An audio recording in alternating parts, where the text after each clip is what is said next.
Hello, good morning. Today our guest is Nicholas Jeelvy. Hello, Nicholas. How are you doing?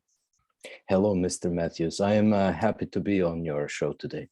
Okay, you're happy to be on the show today. Why are you happy? Well, I like being on other people's shows. I find it's easier to do it than running my own show, which is the Writer's Block, which you can catch every Sunday on the Countercurrents D-Live and Odyssey channels, and also in replays on the Countercurrents website.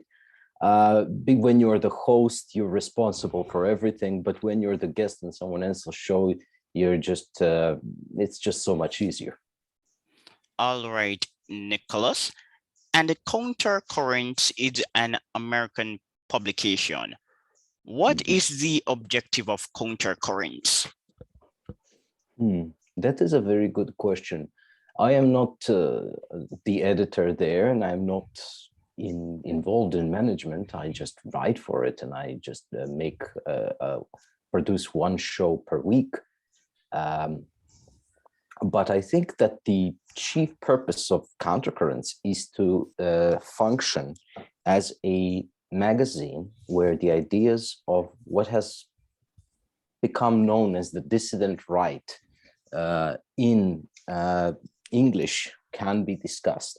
And since it is modeled in many ways after the publications of Grèce in France, I suspect that one of the purposes of Countercurrents is to try to create something which is similar to the French New Right, the Nouvelle Droit in French, and import it into the North American context. And, you have Greg Johnson calling his magazine publication, which is associated with Countercurrents, the North American New Right.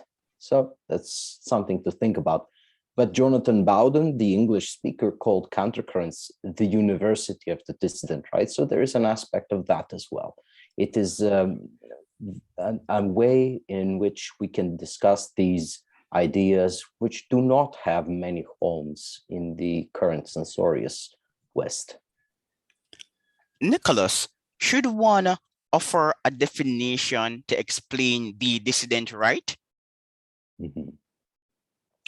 We definitely should, because dissident right is, for the time being, in my opinion, a negative identity. We are defined as not the mainstream, right? We dissent from the mainstream and we are politically on the right. So we know approximately what the mainstream right supports, right? We are everyone who is on the right, but who does not belong in that category. So if you disagree with any of the tenets of the mainstream right, in the context, especially in the Anglo-American and Western European context, you fall under the purview of the distant right.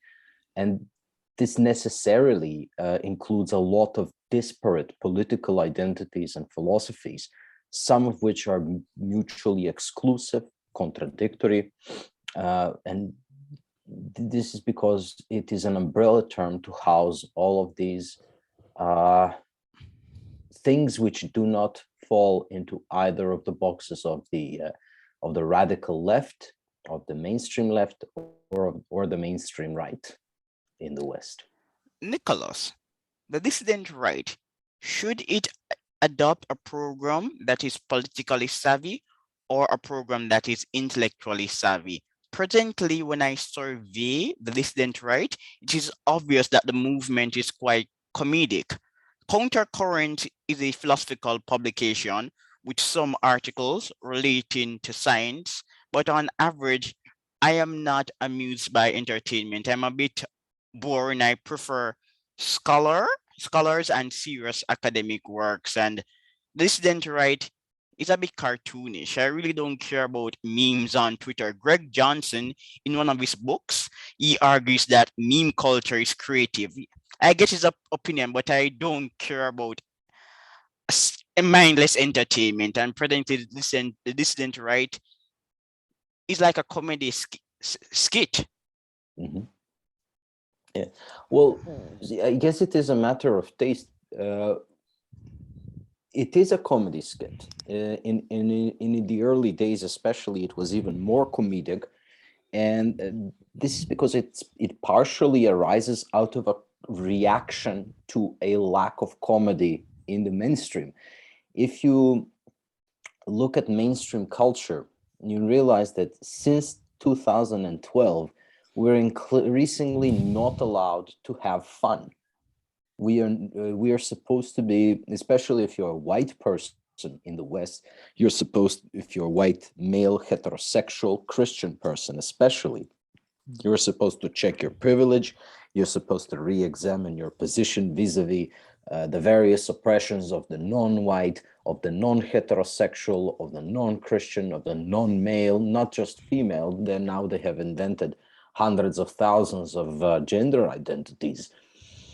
And so as a reaction to that, on the internet, the memes were a way in which we could have fun outside the purview of this neo-puritanical regime, which was imposed in the West after 2012 or thereabout somewhere when the rise of the social justice warrior phenomenon arose. And yes, it could be cartoonish, it could be like a comedy skit, like, or some people have compared it to um, telenovelas like the Hispanics watch, Colombian telenovelas in particular. They are very dramatic. But it is, people want to be entertained, and the mainstream does not provide them with anything which is even remotely funny. So that is probably the reason why the online dissident right is to such a great degree really a comedy skit and increasingly a soap opera, a telenovela style soap opera. Politicians are known for rhetoric. Politics is about optics, and I get that perfectly. And I don't have a problem with a politician appearing to be charismatic. And even though I consider myself to be a bit boring, I like such satire. I really enjoy Family Guy, South Park, and other adult cartoons. But I get your point. Mainstream culture is quite modish and simply boring. So about 5 years ago, there was an article saying that salads are sexist. So I completely get your point. But when we decide to divert into the realm of politics and policy, what level of entertainment should be accommodated? Because remember, the dissident right will always be blackballed. If you give a joke, it will be construed as racist or anti-Semitic or sexist. So when do you say enough comedy is enough? It may be never time to say enough comedy, but maybe the comedy is for internal use only. Um, you are quite right that politics and philosophy and ideas are very serious matters. And one of the diseases we suffer from in the modern West is that we treat everything unseriously, with a lack of seriousness, with irreverence to the graveness of the matter, as if being ironic or unattached will insulate us from the consequences of everything. But politics is a very serious matter. As we are recording this interview, there are tensions between Russia and America over Ukraine, which could lead to a world war. That is a very serious thing, right? On the other hand, it is never the sign of a well-adjusted, because we are reacting to people who never joke, who cannot joke about anything, as dissident rightists, uh, there might never be room for someone who says enough with the jokes, time to be 100% serious. So this is we need to come up with a political formula which will balance out these two factors, these two facts, that politics and philosophy and ideas and thought are serious matters, That's the first thing. The second thing is that we are reacting to an enemy, a paradigm, which absolutely despises fun as such, which hates humor, which hates jokes. There has to be some way to strike a balance between the two. Otherwise, we cannot move forward. Let me give a brief commentary on the decline of comedy. So, The Golden Girls, that series was revolutionary because it could incorporate controversies without being explicitly controversial. In society today, for a series to be controversial, the gay character or the female character must explicitly express his or her political views. Comedy ought to be implicit. Art reflects what is likely to occur. Art can be a commentary on life, but it is more impressive when it reflects what is likely to occur. So in this sense, art has declined tremendously because the jokes are no longer implicit. They're explicit, boring, and political.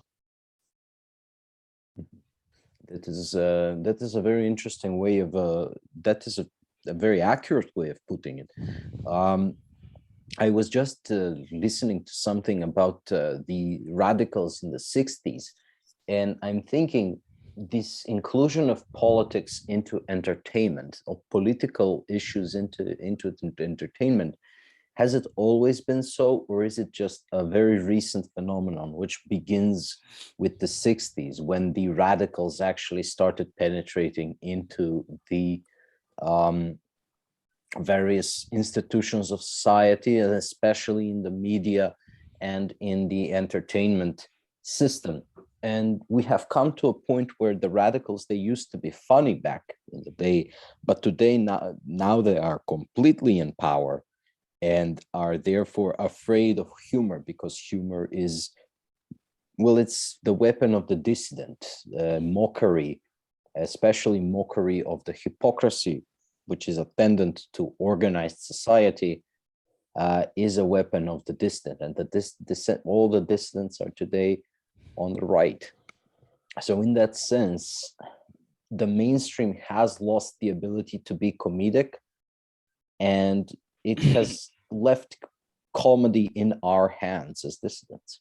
Yeah, it's just like Chris Matthews. I'm not a big admirer of Chris Matthews, but Matthews served a purpose on MSNBC. Mhm. Unfortunately, the elderly Chris told a woman that he loved her. It was a joke and he was canceled. However, Joe Biden can say that a journalist is a son of a bitch and people move on. Mhm. So the hypocrisy, it is so glaring. Mm. Yes, It's Joe well, Biden can say that a journalist is a son of a bitch and people literally just move on. Had it been Trump, it's it's a testament to who really holds power in society. One of the most important historical privileges of, for example, European aristocracy was the right not to be offended. You could not, let's say you're a European peasant and you walk up to the lord, to the count, to the knight and say, "You son of a bitch." That would be grounds for him killing you. He would then have the right to justifiably kill you. Another example like this is from feudal Japan. So the Japanese peasant had no right to be discourteous to a samurai, all right, because the samurai are a privileged feudal caste in feudal Japan, in medieval Japan.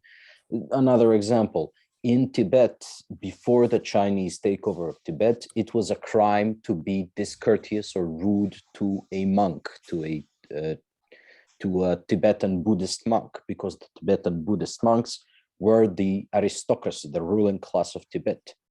And so, but conversely, it is not only legal, it is expected of the samurai to make fun of the peasants or the aristocracy. It is completely legal for them to insult the peasants, right? And this might sound counterintuitive because Donald Trump, he was president of America, but even though he was president of America, The real power of America does not lie with the presidency. It lies with the federal bureaucracy, with the media power and the entertainment complex and the large corporations, the intelligence services.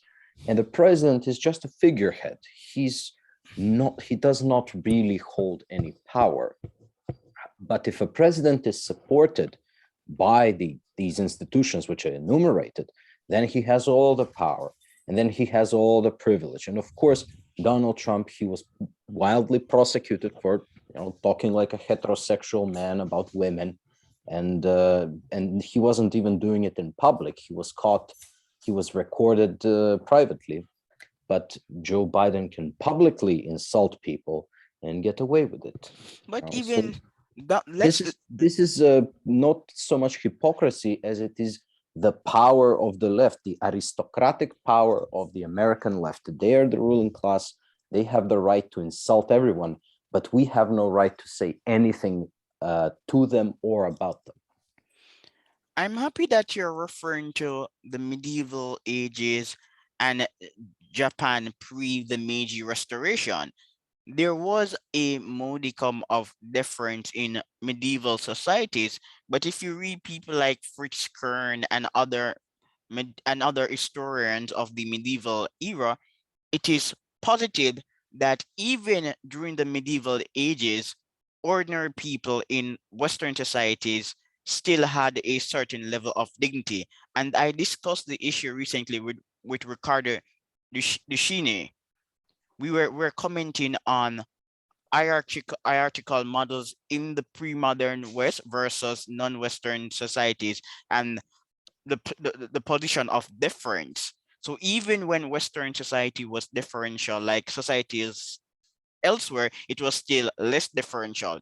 For instance, you refer to the medieval peasant and the noble lord. Yes, I get your point. But in other places, disrespecting an aristocrat or even ignoring the aristocrat would lead to serious penalties. Indeed, yes. This is why I brought up the feudal Japan and pre-communist Tibet, Yes. because there is actually lack of deference to the Tibetan monk would have probably meant the death of a Tibetan peasant. And of course, I am a great friend of Professor Ricardo Duchesne, great respecter of his work. He is very right that Western society, while still retaining hierarchy, is far more egalitarian and far more respectful of the rights of the common man.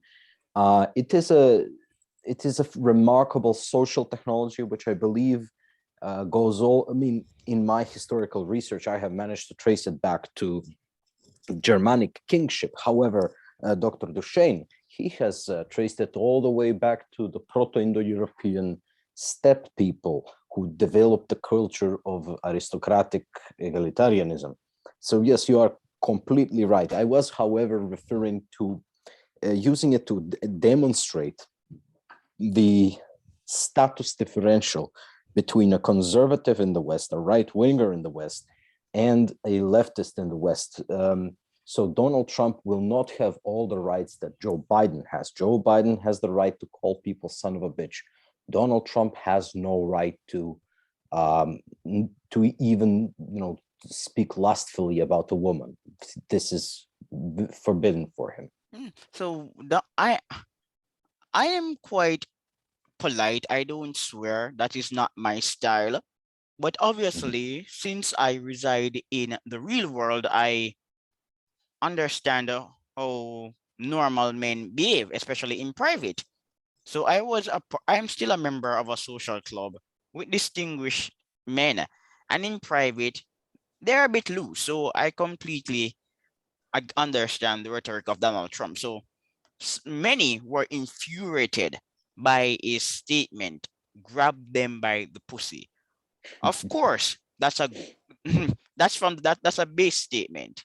It's obviously I'm not disputing that. But Donald Trump was not employing it as a metaphor for rape or even to disrespect women. Donald Trump is an affluent man. Studies show that women like intelligent men and they also like high status men. So the essence of Donald Trump's remark is that if you're a powerful man, women will literally up to sleep with you. That's his point.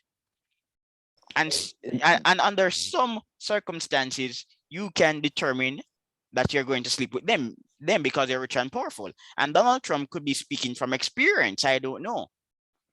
It is not He unusual for was women in that to, respect, speaking from yes, experience. He was telling how a woman was trying to seduce him because he is rich and famous, right? He was yes. So telling this because I heard, I did not hear just the words, the bad words, grab him by the pussy. I listened to the entire recording of that.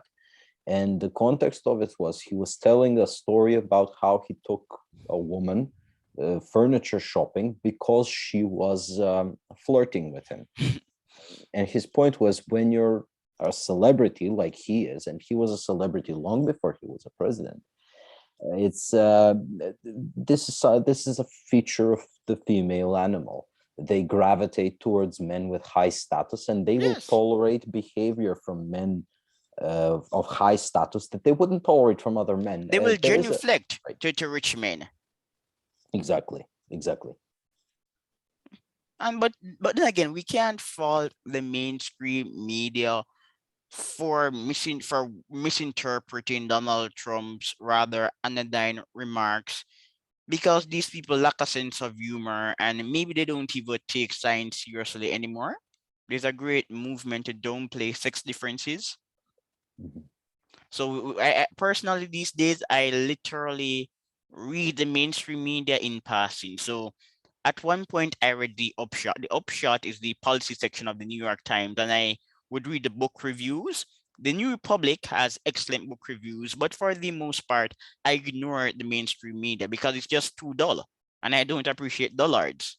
But back to the point of the discussion, the dissident right, white working class people. Should the dissident right adopt a Straussian approach? Should you Mm, package the philosophy as a philosophy to liberate working class people in order to get mainstream acceptance, and upon receiving mainstream validation, come out as a white nationalist? Or should you be a direct white did you say nationalist? Strasserite approach? Yeah, yes. Should you adopt that approach? Uh, in reference to Gregor Strasser, the No, Nazi Bolshevik? Leo. That's Leo Strauss. Yeah, Sorry. Leo Strauss. Strauss. Yes. Uh, well, personally, I don't think that political organization is in the cards at any point in the future. A lot of I have written, I wouldn't say extensively, but I've written a little bit about this political white working class people, right? I don't think that the core constituency of uh, people who are open to dissident right ideas is exactly white working class people. I think this is something uh, as a lot because a lot of dissident rightists, they are informed by the ideas of maybe fascism and national socialism, and these were movements Middle class. Yeah. No, you may go ahead. I'm sorry. No, you're saying you're commenting on the fascist movement, and you said that these were movements, and I said middle class. Right, but they also included large parts of the working class in Germany and in Italy. And if you look at fascism more broadly, if you look at fascism as it was practiced in Portugal and Spain, and maybe even you can consider the Metaxas regime in Greece fascist, the various manifestations thereof in Latin America, such as the Peronistas, this included a large working class contingent. What I think that modern dissident rightists are assuming is, because this is the way it was in the 20s and 30s and 40s, it can be, we can now replicate this. However, a key difference is that the modern West, America, Canada, United Kingdom, Germany, France, anywhere in the West, there is no large urban proletariat, right? There's no men working in factories or mines, or the closest thing we have to such an organized working class group are the Canadian truckers. So truckers in America too, but now we are seeing the power of Canadian truckers as they are driving toward Ottawa. If they could be organized, they could grind the entire country of Canada to a standstill in order to have their voices heard. This was historically a major part of fascist and national socialist political formulae. They would broker alliances between corporate power and union power. That piece of the puzzle is missing in today's world. There is no significant union power which can dictate terms to the state or to the corporations. In fact, you could say that the story of the later 20th century in America and Western Europe was the story of gradual erosion of the power of unions and their co-option by state power. So there is no, the white working class has no independent institutions and no independent power center with which to make its voice heard. Now, of course, I want to protect the interests of the white working class. However, I'm not certain that the white working class would figure as participants in any future successful political formula in the West. They might figure as a protected class for which we have affinity, but I'm not sure that they can be effectively organized. Now, by the colloquial definition of what you mean, working class. Yes, but let me make my point clear. I get what you're saying 100% in relation to the issue of union power, but by a Straussian approach, I'm saying that maybe the dissident right should have a latent message and not a manifest message. So leftists are deceptive. They say they say that they're progressive when they're really authoritarian. So instead of being so filled with integrity, maybe the dissident right should adopt a more manipulative approach. That's my argument. Yes, I understand your position. My response to that is yes and no, because there are several groups which are trying to replicate the success of the left in the long march through the institutions. And what we know is that the left was not a monolith, but had a radical wing and a moderate wing. And the radical wing never really seized power. There was no, so for example, George McGovern was not elected president of America, even though, and he was the radical left candidate. What were the leftist presidents of the United States in the later 20th centuries? You had a very moderate Harry Truman. You had somewhat radical John Kennedy, and somewhat more radical in some ways Lyndon Johnson. You had Jimmy Carter, whose administration was a very big failure, and you had Bill Clinton, right? And then you had Obama, right? So these are all the leftist presidents of America in the later 20th century, after the Second World War. They did not accomplish much. In fact, a lot of the leftist agenda was accomplished under Republican presidents. However, the real strength of the left came from the radical vanguard, from the Students for a Democratic Society, from organizations like the Weather Underground. These people who they did not so much infiltrate the institutions as they were already the sons of the old school left, which was progressive and maybe a little socialist, old school socialist. But this new identitarian, anti-Western, postmodern left, they were the sons and daughters of these people, and or the intellectual proteges And by their radicalism, see, this is a trick from Donald Trump, right? You want to buy something for $50 and you offer to the seller to buy it for $10, right? And the actual thing costs $100, right? So when you haggle him over to $50 because your initial offer was $10, he feels like he won the haggle. And in fact, you just got it for half price because the real price is still $100, right? So the position taken by some of these groups, such as the National Justice Party, for example, in America, or the Patriotic Alternative in the United Kingdom, is we are going to present our case as we want it, right? We want a nationalist state. We want the reestablishment of the nationalist state. We want to protect the interests of white people as an ethnic group, right? And maybe they're not trying to win political power per se. You're not going to see maybe Prime Minister Mark Collett or President Mike Enoch, but you will see the mainstream right, as these ideas are put into the discourse and as more people start following them and as more influential people start following them, you will see the mainstream right following these ideas in order to remain politically relevant. So this is the hope, this is the plan of these institutions. Yes. It is not so much a question of manipulation and deception. The radical,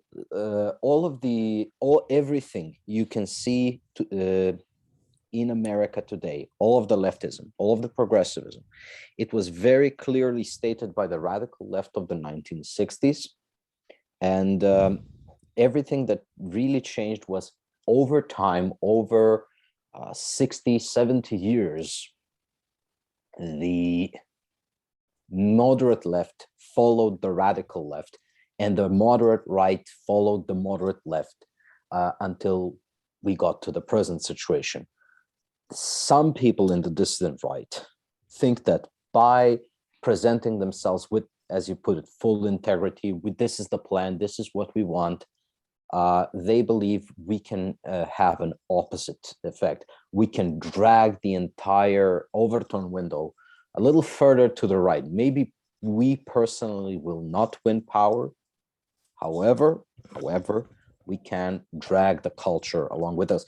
I don't know if this is going to be successful, but it is how the left succeeded. Okay, well, I have a plausible idea. Westerners are analytical, Richard Nisbet, individualistic, trendist, they're high in openness, we are leak. Westerners are also lower in ethnocentrism, and Western culture is a time culture. It's also high in patience. The traits that emerge in the West are not unique to white people. Other groups can exhibit these traits, but they are overly concentrated in white Western societies because of gene culture coevolutions.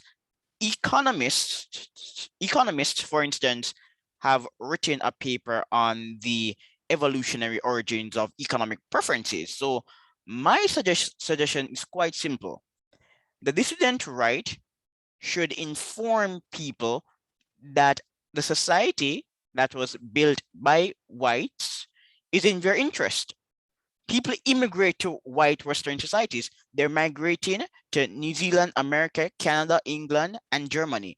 They're not rushing to East Asian countries, although these countries are successful. They're going to the liberal West. So, as a part of the political strategy, the dissident right should bring home the message that a society that the society that was built and cultivated by whites is even in the interest of minorities. White society abolished slavery. Under the British rule in Africa, slavery withered away. It withered away in the Ibadan Empire. It withered away in the Sokoto Caliphate. So maybe white Western society is in the interest of minorities, but they just don't know it. Well, I'm not sure how much of white Western society is in the interest of Well, it certainly is in the interest of a certain number of non-white people, right? I was thinking about this when I was thinking about segregation in America.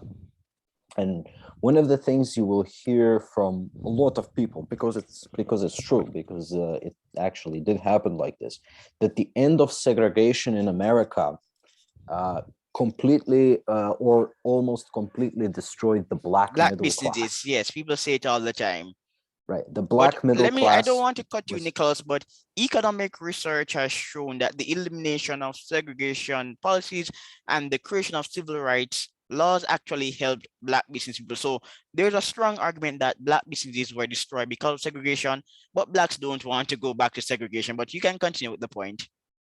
so right. The evidence is that black businesses were destroyed by segregation, and this wiped out the black middle class. Right, so black people in America.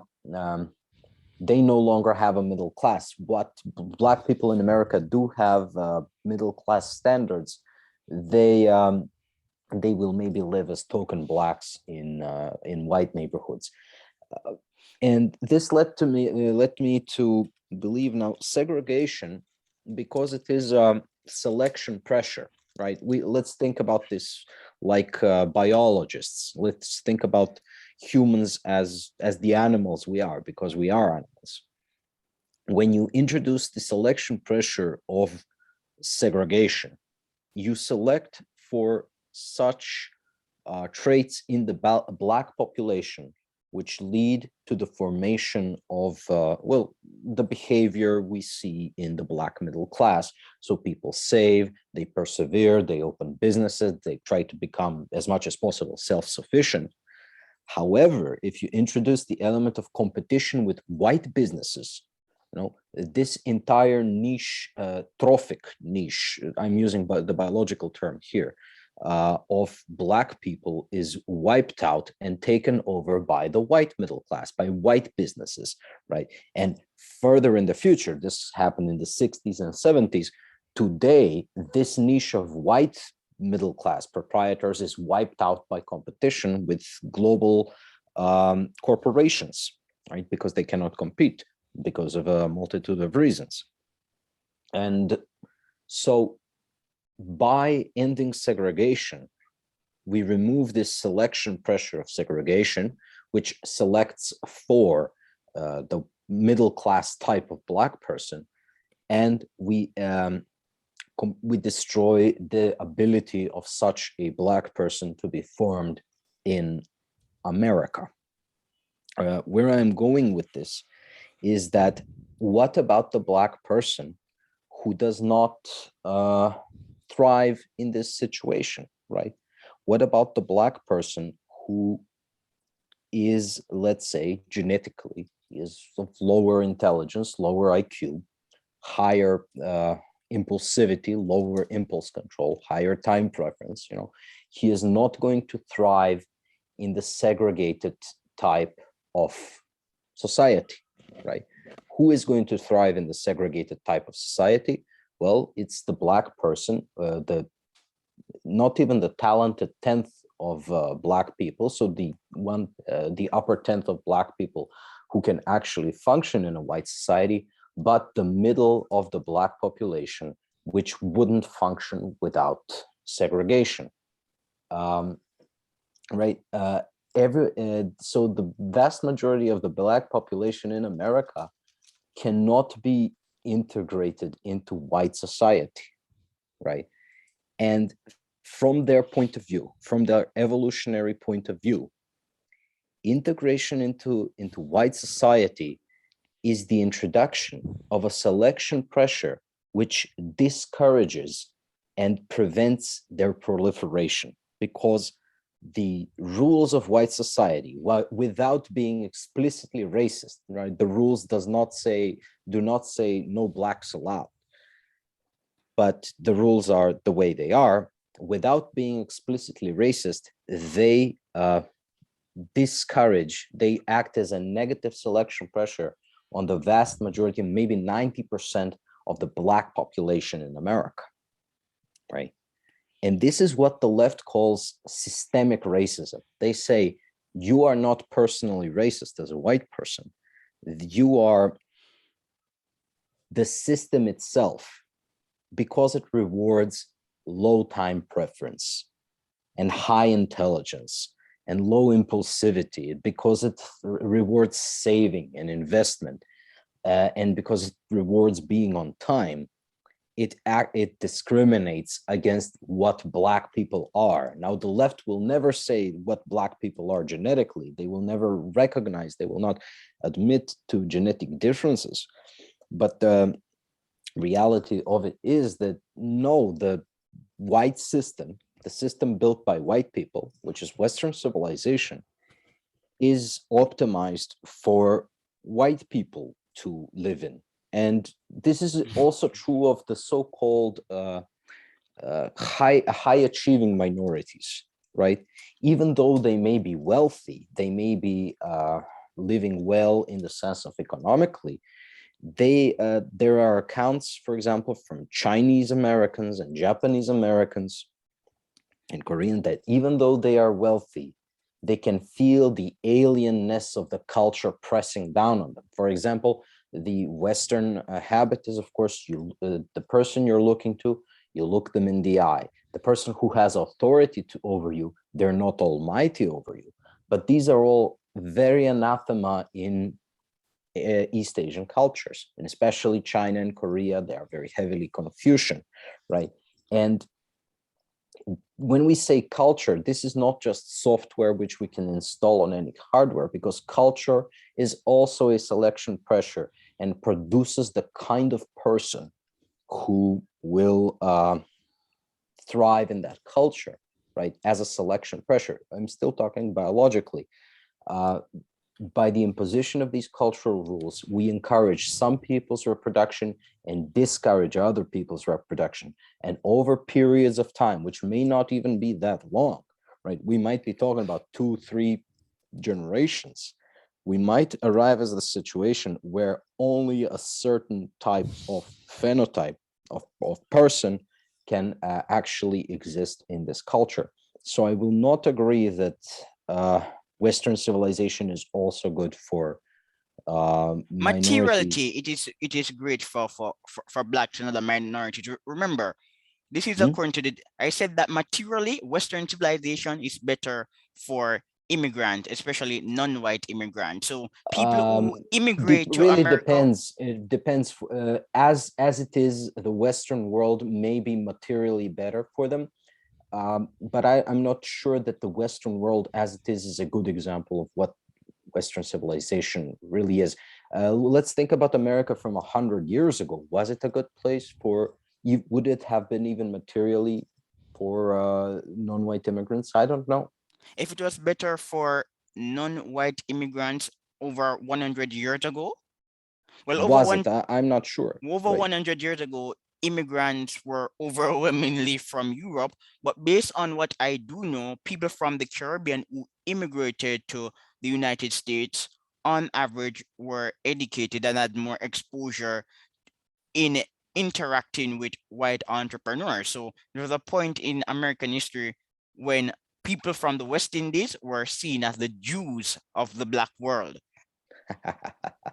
Yes, but That's there's a interesting. I positive didn't know that. yes, there is a positive relationship between immigrating to a rich Western country and material standard of living.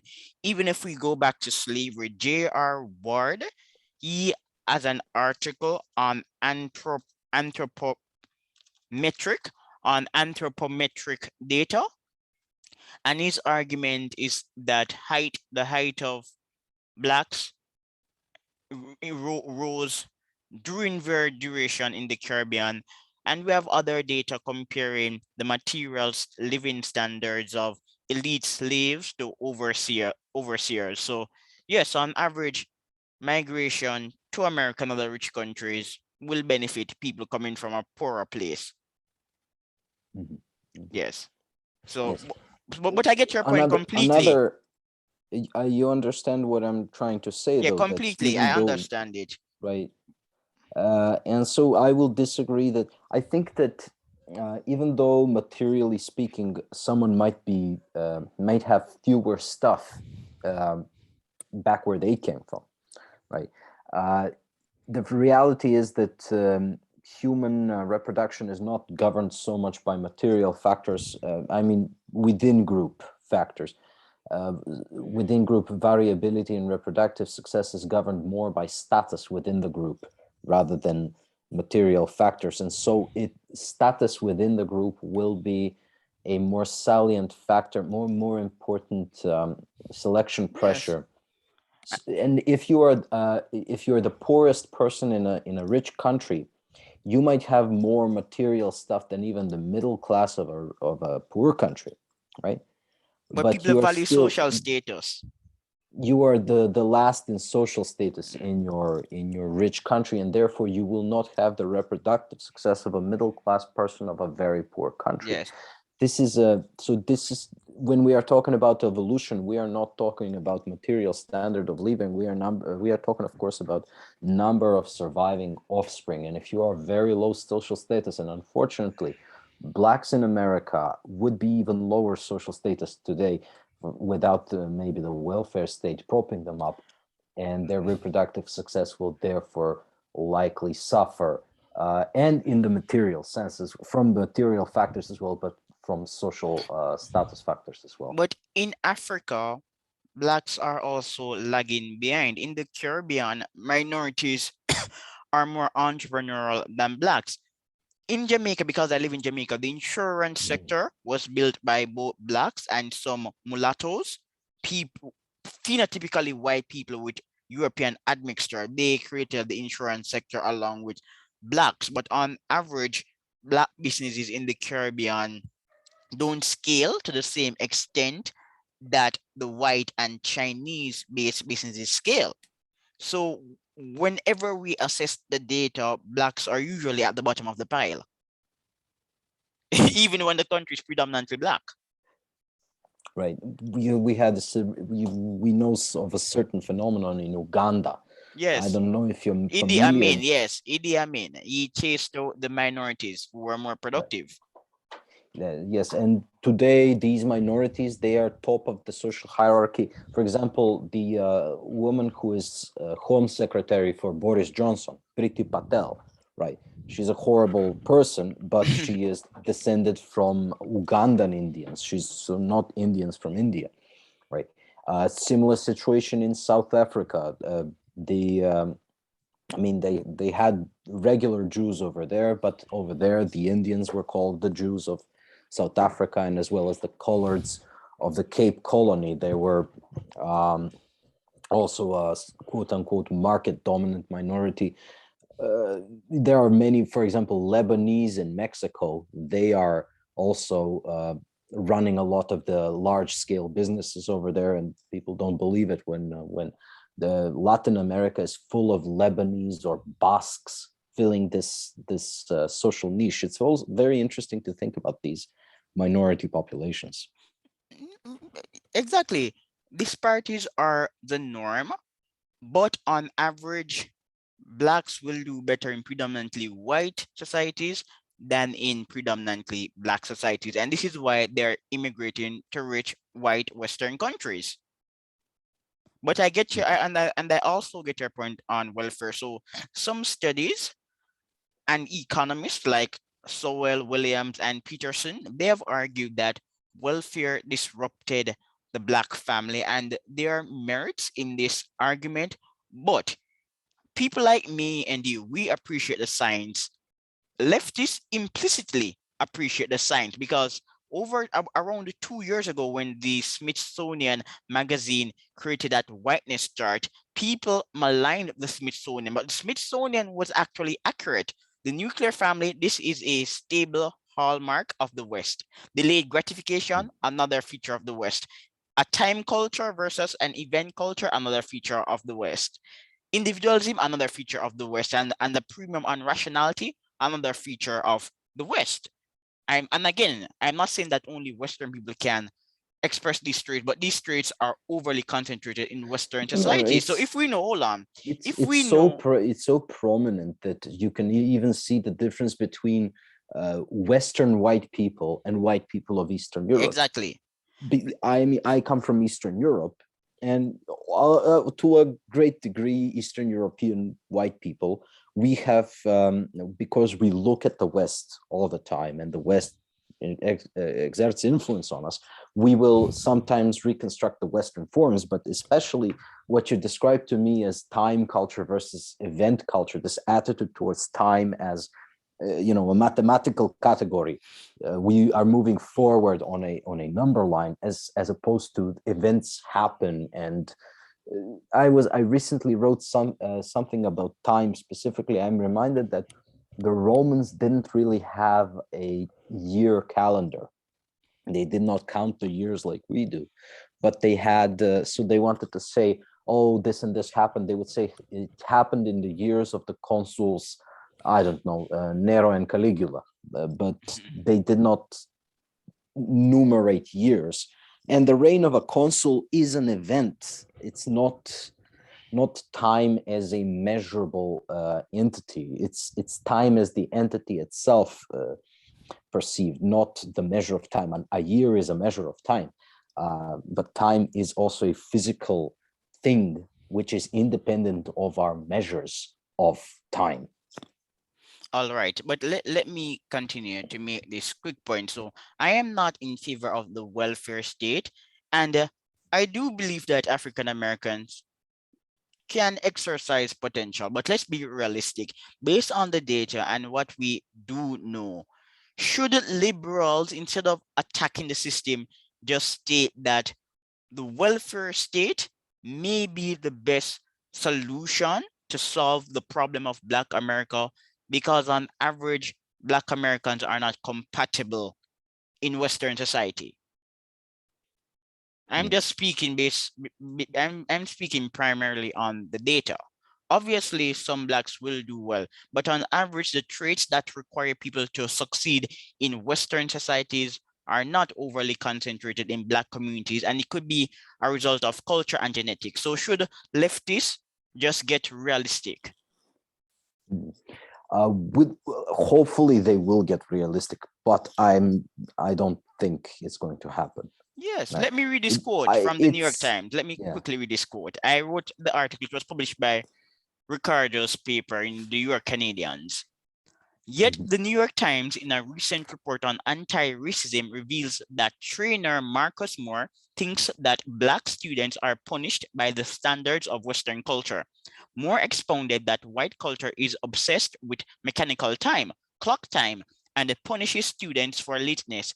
This, he said, is but one example of how whiteness undercuts Black kids. If you want a job, be punctual. And he's agreeing that Blacks are not punctual. And this is, I believe me, Marcus Moore is a phenotypically Black man. Mm-hmm. This is interesting. The interesting thing is that we observe a reality, right? That Black people are on average not punctual. And I'm sure that living in Jamaica, yes, they don't respect time. They do not respect time. Like living in Jamaica, for me, is infuriating, but that's a debate for another day, but continue. Right. And even I don't see a lot of Black people in Eastern Europe. The few Black people I have interacted with, I noticed that they have a very cavalier attitude towards being on time. This is something that we observe, right? This is facts. We can even do scientific studies on this, but this is part of our experience. Black people observe it too. They say it about themselves.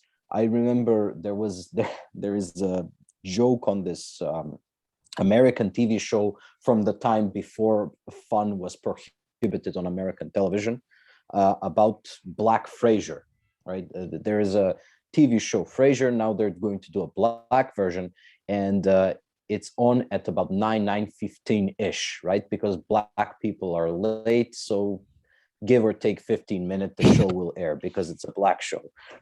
And there's I have to admit, I love the humor of American Blacks. It's a guilty pleasure because I'm called a racist, a white nationalist, a white supremacist, but I love the humor of American Blacks. It's a strange thing. It's self-deprecatory. So It is self-deprecatory. Yes, but also when it makes fun of white people. So, for example, when they make fun of white people, American white people in particular, that they don't eat spicy food, which is something I have noticed about American white people myself. Right, as a Eastern European, we eat spicy food. We use different spices from American blacks, but this is the difference we notice. And my point is, everyone can see this. I, as a white racist, can notice that black people are late. Black people notice that they are late, that they have a weaker conception of time. The left notices this.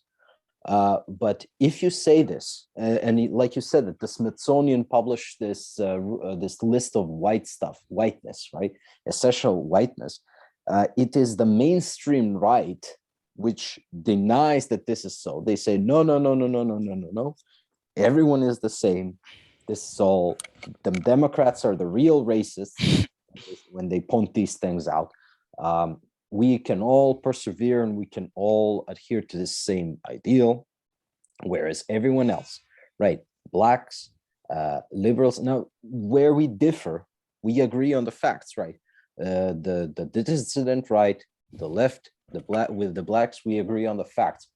Where we disagree is the interpretation of the facts and the moral valence. When we say, yes, punctuality is a manifestation of whiteness, it is a product of white genetics and the culture of white people, and especially Western white people. Like, I will once again draw attention to the differences between Western and Eastern white people. In Eastern Europe, it's not so much a cavalier attitude towards that. It's a discussion for another day. But it's yes, being on time, thinking of time as living in the clock is a feature of Western civilization and something which is not readily replicated by Black people. People have commented that in Africans, the prefrontal cortex and the neocortex specifically, this part of the brain which is at the very front in the forehead, right just behind the forehead, is not as well developed as in white people and Asians and other races. And this is one of the reasons why the African has a weak conception of time as an entity, that the passage of time and the idea of the future is very alien to the African. Now, of course, this will be less pronounced in the African American or the Afro-Caribbean due to the Black and due to the white admixture, and in the case of some Afro-Caribbeans, Asian admixture, right? But it will still be present when compared to white people, right? And this is something we are going to have to learn to live with. We are going to have to accept about Black people if we're going to have Black people in our societies, or we can take movements to separate out, if we find that we are incompatible, to separate out the white from the Black. It can be done softly, as it was in segregation, or through the creation of so-called ethnostate, national states, a state for white people, a state for Black people. But this is and this relation to time is just one factor. There are many other factors of differences between the races, which carry significant sociological, political, and economic relevance, which just cannot be ignored. Yes, and let me comment on one briefly. Patience and the Comparative Wealth of Nations. There is a paper with this title. Blacks also score lower in patience and time orientation. There's a study titled Toward an Understanding of the Development of Time Preferences, Evidence from Field Experiments. This is not a biological study. It is a study done by economists, but one of the conclusions is quite seminal to our discourse. Black children relative to white or Hispanic children are more impatient. To succeed in the business world, one needs a strong orientation of time. You must think long term. Think about the next 10 years or next 20 years. Entrepreneurship is correlated with long-term orientation, especially opportunity-driven entrepreneurship.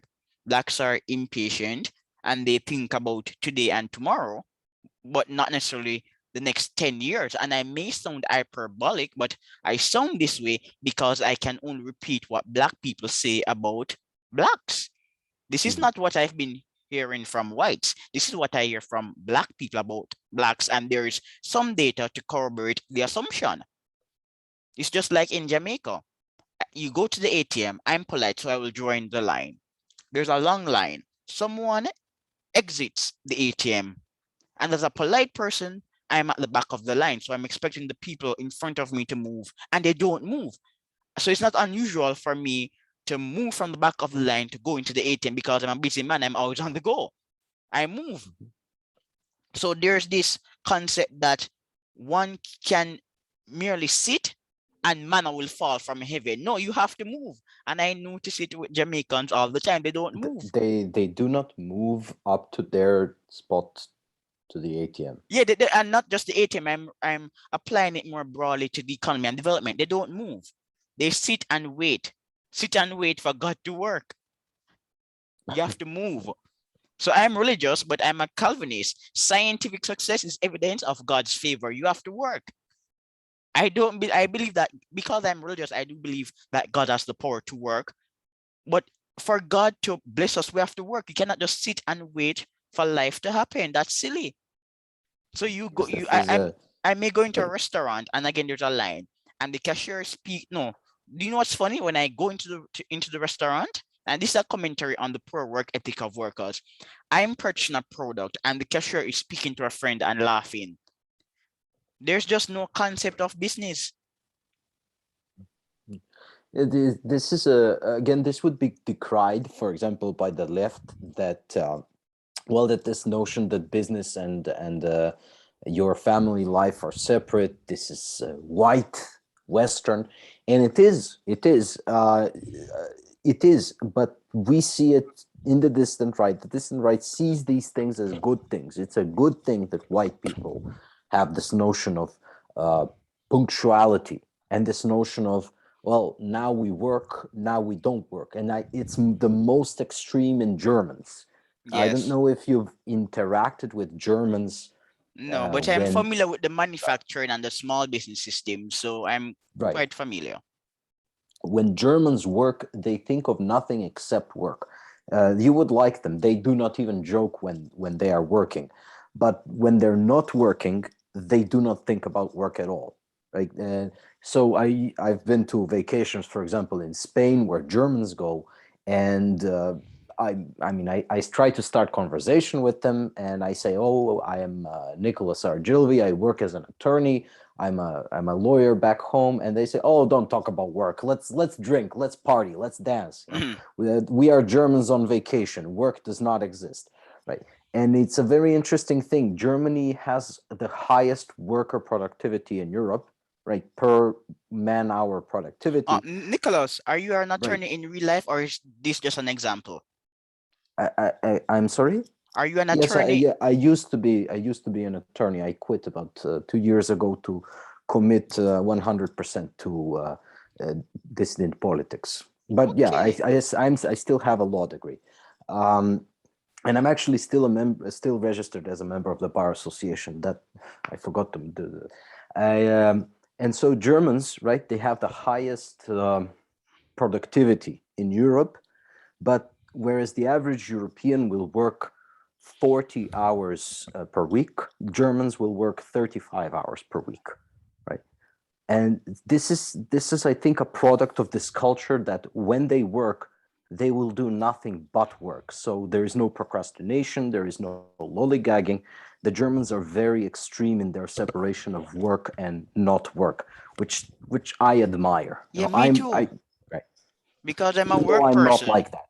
Yeah, I believe in work.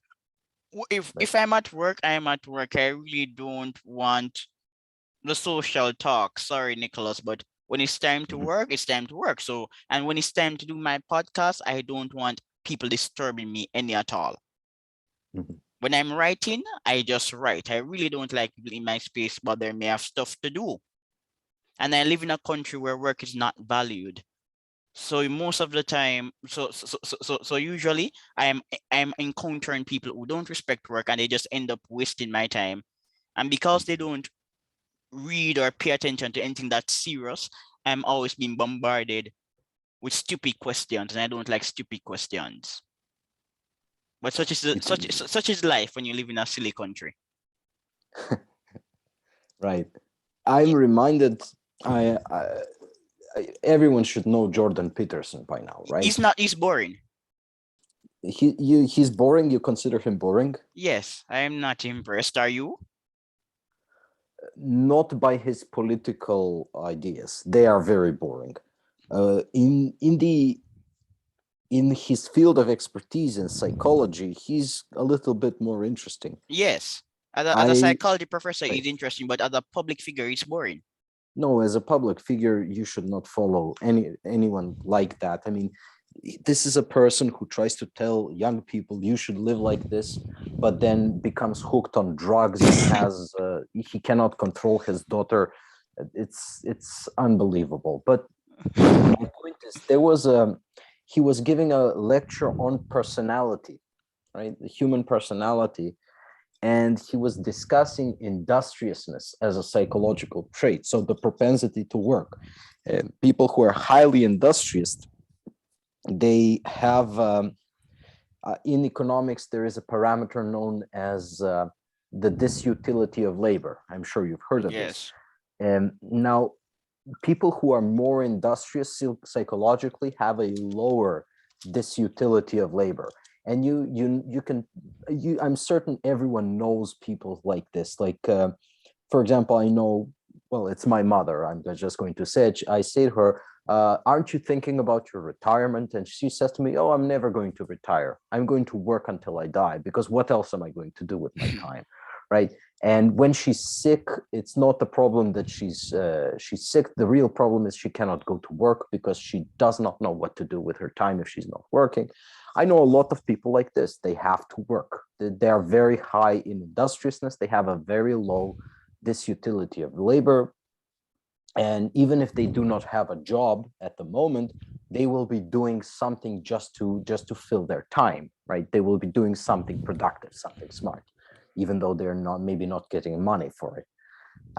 So the question here comes, this is a very good question which Jordan Peterson poses. So how can evolution tolerate people who are low in industriousness, right? Because not the entire world is workaholics, right? Who are very high in industriousness. In fact, the vast majority of people on the planet, even people who are hard workers, right, they would prefer not to work, right? This utility of labor. Even people who do work a lot and they work very hard, if you give them a choice, right, and ceteris paribus, everything else is the same, they would rather not work. And then there is a very large contingent of people who are just not interested in working, even if you do reward them properly. And the answer is that a selection pressure environment, so an environment where working is rewarded, right, is very rare historically. It presupposes a stable state. It presupposes a stable economic situation. It presupposes a fair economic situation, right? Like I said, I work in Eastern Europe. You mentioned I live in Eastern Europe. You live in Jamaica. You mentioned you live in a country where work is not appreciated. I also live in a country where work is not appreciated. Work and insight and talent, they are just wasted into nothing. What are connections, criminality, political concerns, corruptions, right? And Jordan Peterson here gives a very important answer. People are selected for being, let's call it lazy, low in industriousness, and evolution tolerates this because this situation where work is rewarded and rewarded fairly is very rare in human history. In fact, you could only say it has existed for a very short time in the West. And even today, we are seeing that we are, of course, talking about how Black people cannot exist in Western society. Now, not even white people can survive in Western society. The society is now structured so unfairly that nobody, insofar as they are a human being and not part of the elite which controls the institutions, can survive and reproduce. What is the big problem of the millennial generation? They cannot earn enough to buy a house and move out of their parents' house, right? They cannot become independent. And some of the older millennials, they're now turning 40, right? This is problematic. If people are 40 and they cannot afford to live independently from their parents. And we are slowly returning in the West, as it is in the majority of the world, to a regime where work and patience and perseverance are no longer rewarded. And this is a new selection pressure, which will disrupt even the high industriousness and punctuality and all of these positive traits of white people over time. And I agree. Some time ago, I saw a foolish BuzzFeed article mocking doctrines that are usually opined by older people. But many of these precepts are indeed true. Work hard, respect your boss.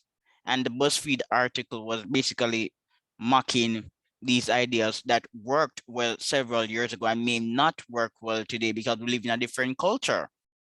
We live in a one. Nicholas, although I'm a libertarian, I respect authority. In an organization, there is a CEO, managers, and employees. There is a chain of command. But unfortunately, we live in a world where the chain of command is not respected. So in the 21st century, a millennial worker can leak sensitive information and be praised. This was unheard of in the past. Mhm. And that's why I completely agree with you. It's a selection. Selections are usually positive because if you're selecting for a trait, it's a positive selection. So it's a positive Well, selection with a negative effect. evolution doesn't discriminate between Yes. positive and negative. These are right, you and I, because we believe in work, right? We believe in hard work.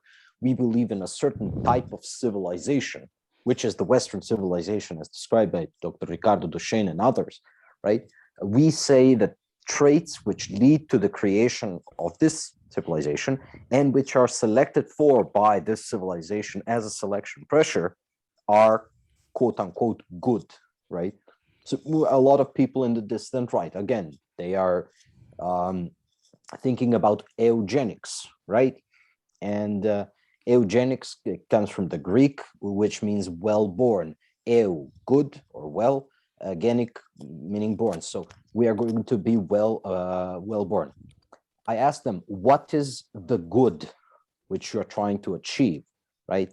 And they say to me, oh, this is self-evident, right? We want people who are hardworking, they're patient, everything else, right?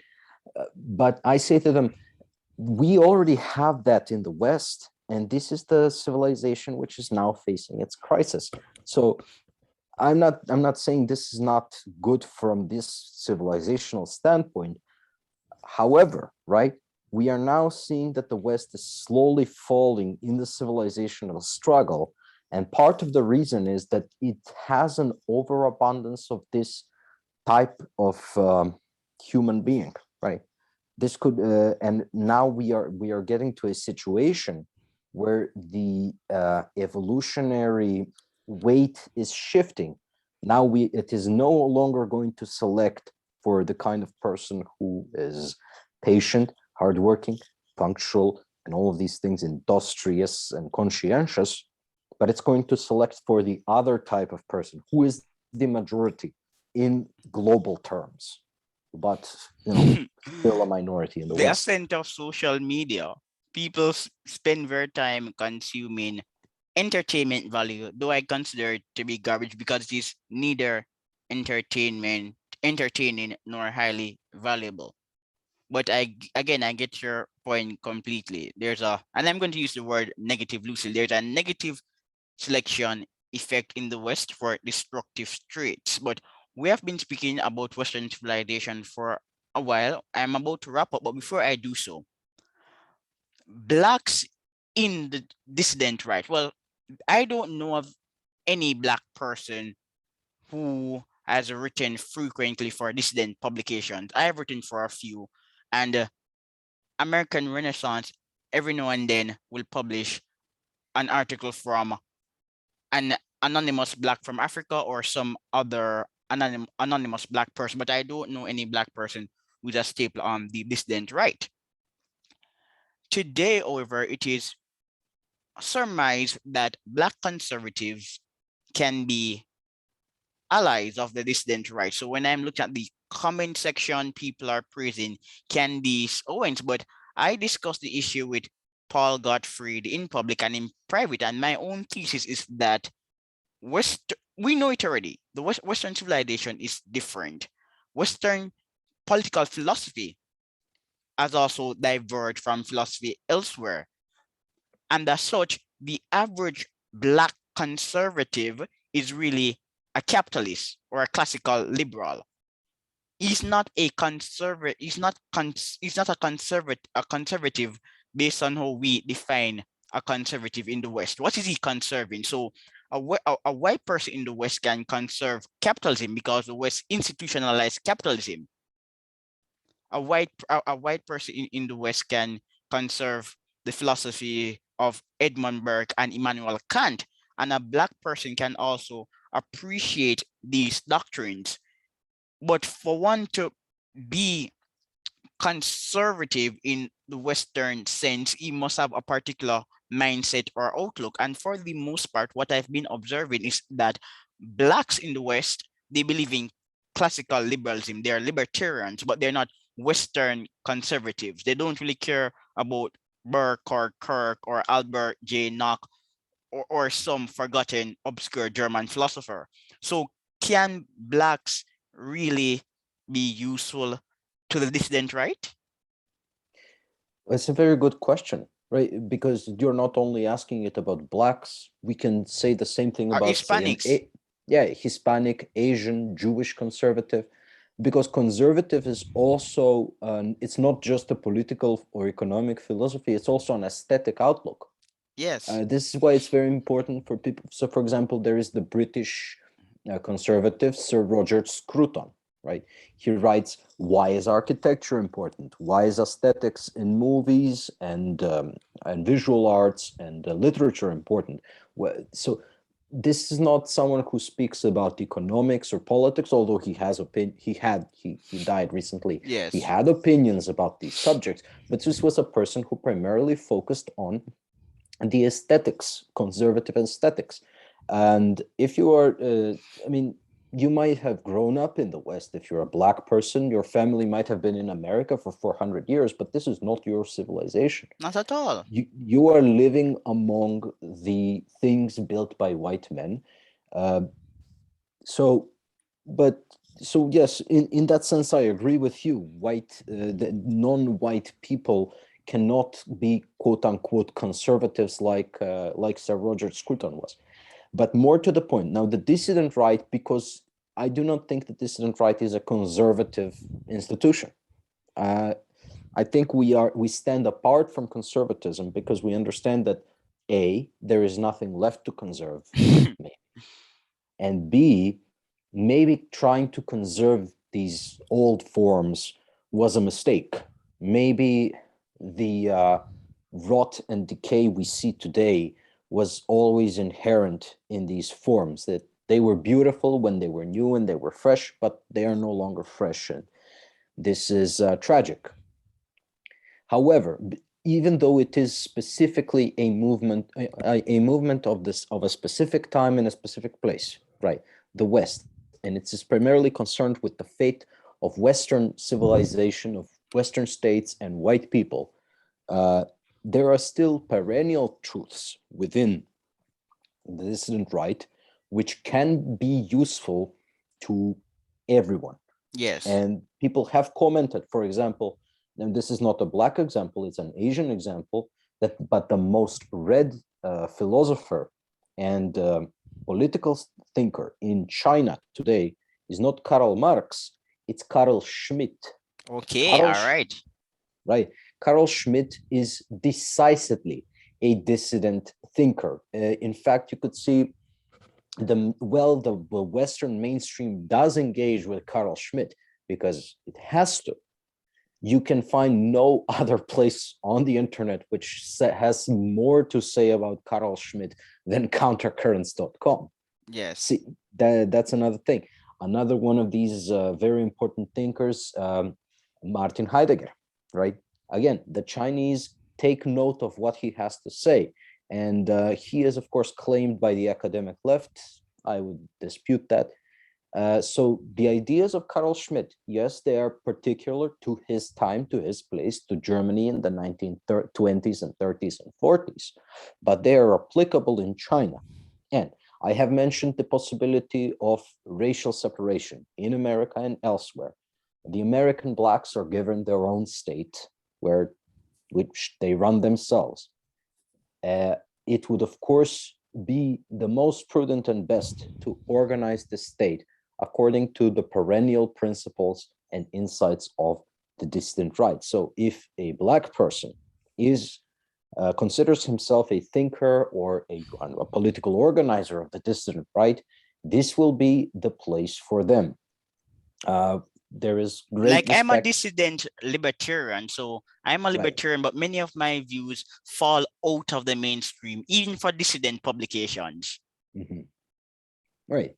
Well, exactly right. There is it's not there are no hard differences. It's a spectrum, right? I used to call myself a libertarian for a long time, right? I used to be a libertarian before I moved on to more authoritarian ways of thinking, because well, I think that is the way to go for now, but we'll agree to disagree for now.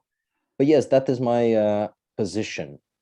White, it's not just a sport for white people. Everyone can join in. We are, of course, fighting in the globalist left, yes, a global enemy, and the struggle will of necessity be global. It will not be just in one place. It will probably not be just in our time either. It's going to be, I predict, a long-term struggle. When young people ask me, how long are we going to do this for? I say to them, at least 50 years. Yeah, so I don't request validation from people on the dissident right, but some dissident bloggers need to be smart. There are people in the movement who are actually upset, remarkably upset that I write for dissident publications. And they will say, okay, people in the dissident right, they're being led by the nose of Lipton, whatever that should mean. But yes, those stupid people don't add any value to the dissident right. Well, if you had tried to insinuate yourself into a leadership position, I would understand. But if you're just writing for publications, I think that we need to hear a plurality of voices, right?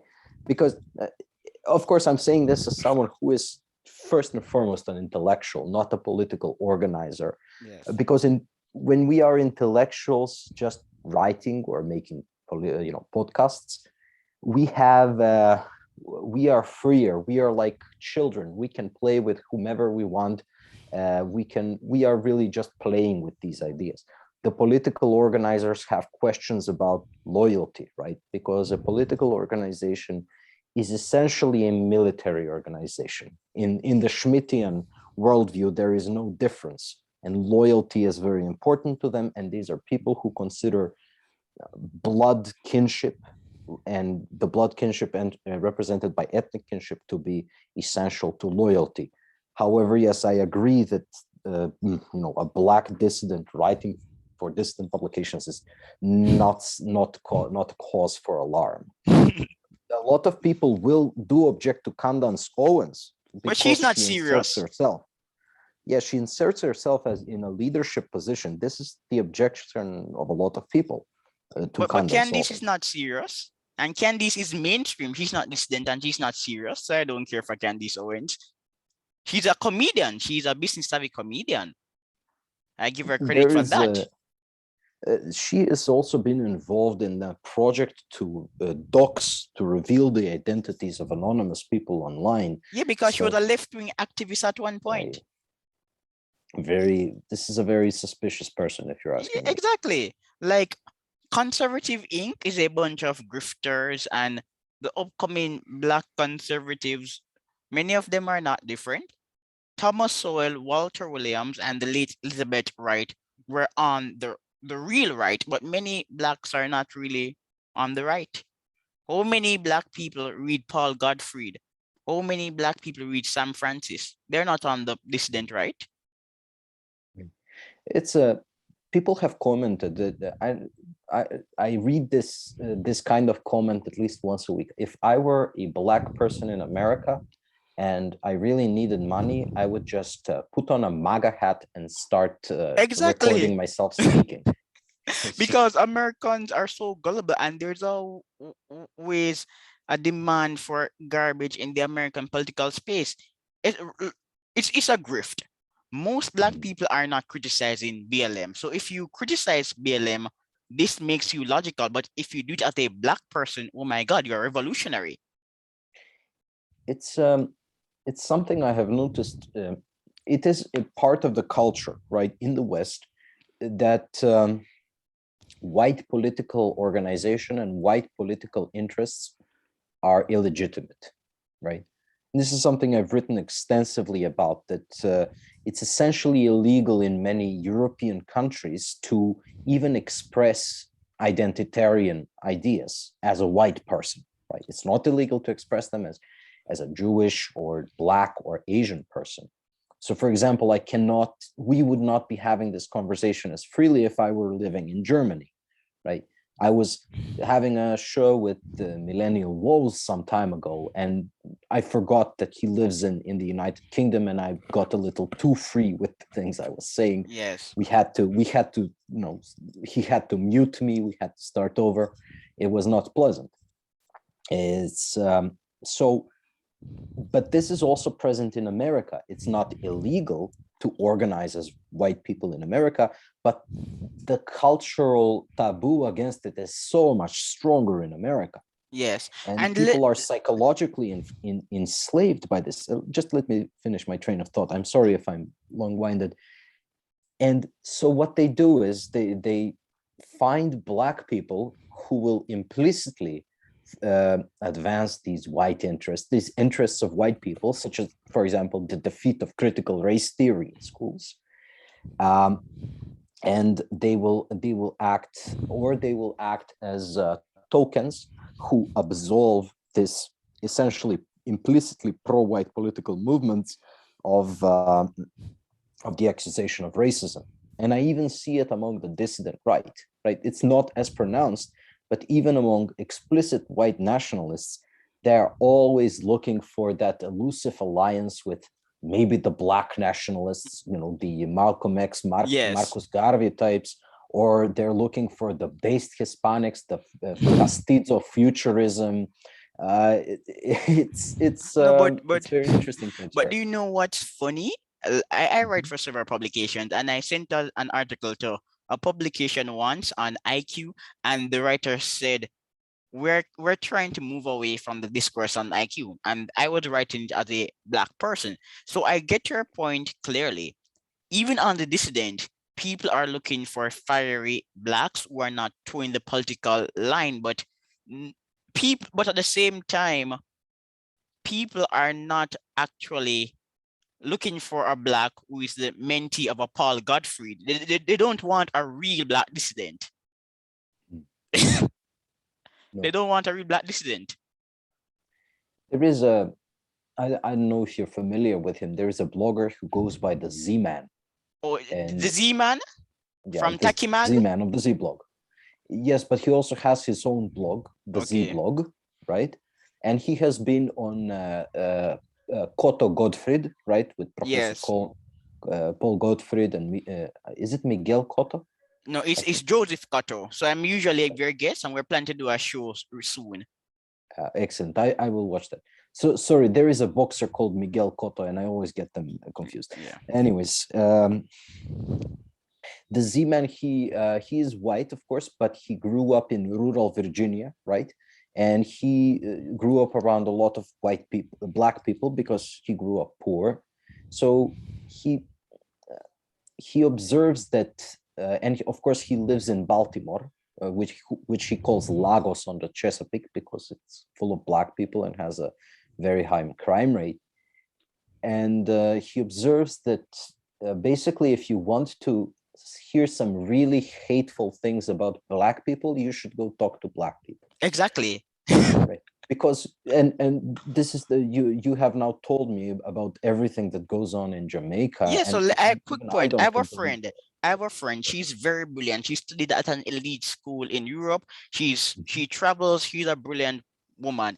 And this is someone, whenever we speak, who will look at me in the eyes and say, "Black people are just a waste. I don't care." And she's well educated. And she's like, "I don't I would care." never say that. Yeah. I'm a literal white nationalist. I would never Yeah, say she that. will literally say, like, I don't need Richard Lynn to tell me that blacks are different from whites or that they're higher in psychopathy. She knows. She Right, like, I don't care. right.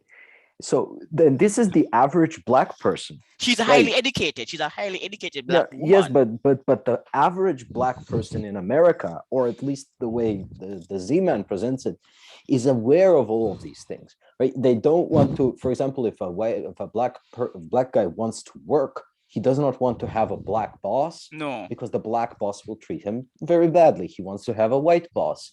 If he needs work done on his house, he wants a white repairman, right? Not a black repairman, because otherwise the house will fall on his head. And it's just like black people are the most race realist on Exactly. the. So if you just got the average black person talking about race differences in America, he would sound more racist than the entire dissident right. And this is why So these I'm a racist. black yeah, So these according to black that standard, I'm a conservatives, racist. right, we are all racist by this standard, but just by acknowledging the differences, and saying that of course they are natural, or that they are inherent in biology. uh, the uh, the left will acknowledge differences. This is something that maybe I don't respect them for, but I will at least grant them. But they do not allow you to conceptualize them as anything except the fault of white people, right?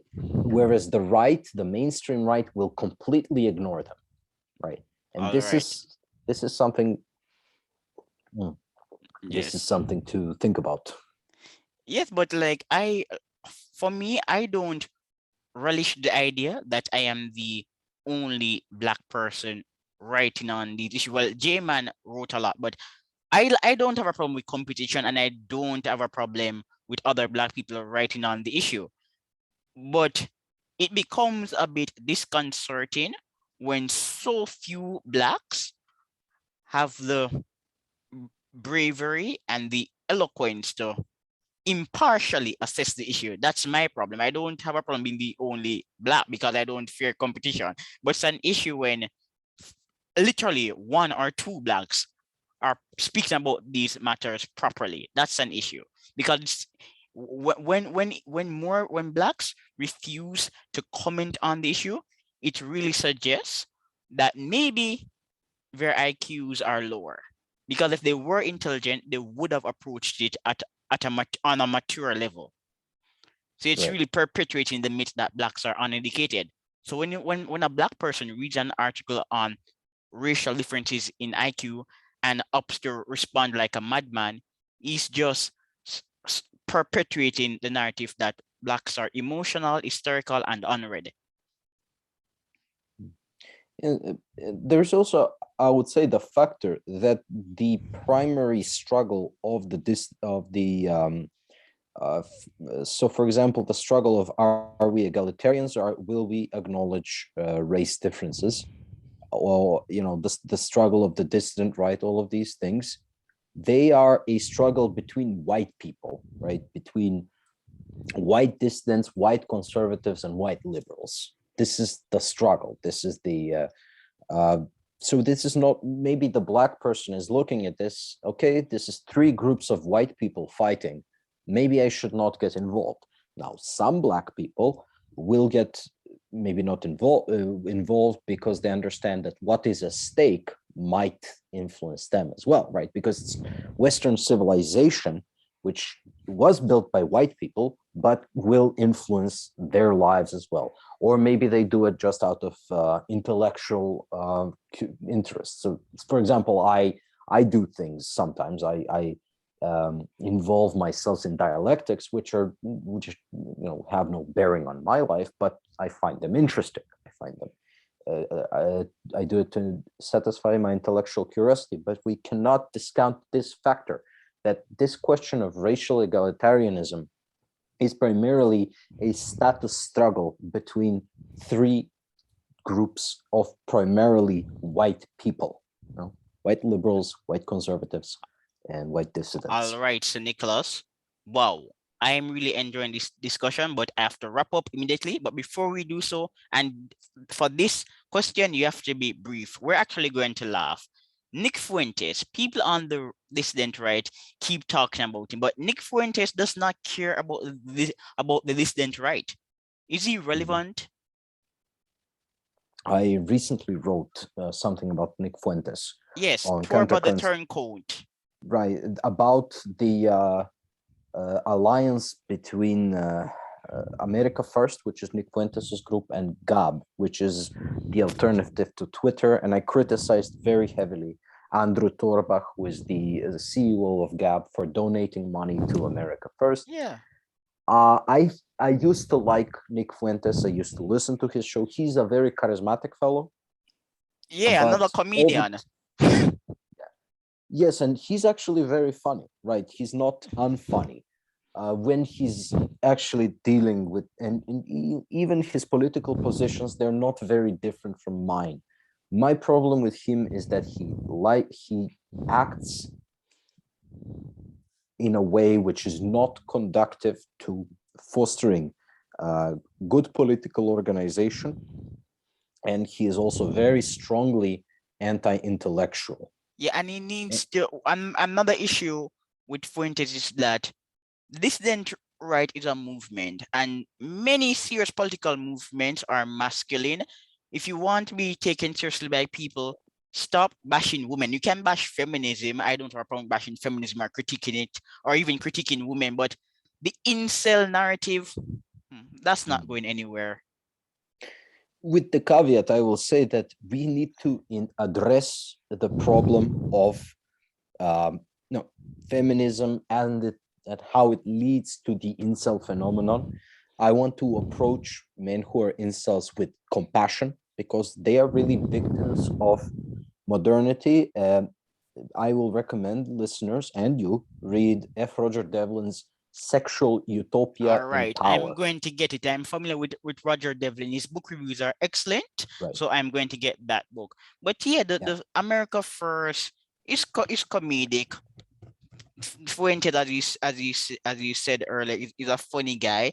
He disavowed white nationalists some time ago, and he doesn't really care much for the dissident right. But people on dissident right seem to like him.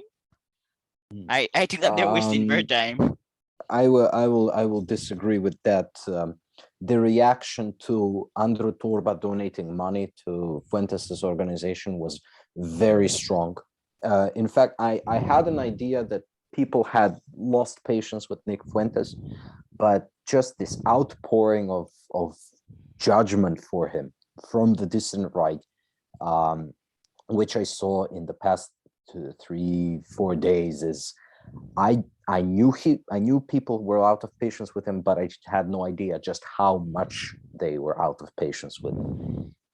And so, no, I would not say that the broader dissident right likes Nick Fuentes. I think he's worn out his welcome. I think he has shown himself to be, dangerous to the cause. That's what I can say. Yes, I agree. But as I said earlier, I am wrapping up. Speaking to you was great, but unfortunately I have to go. So bye, Nick.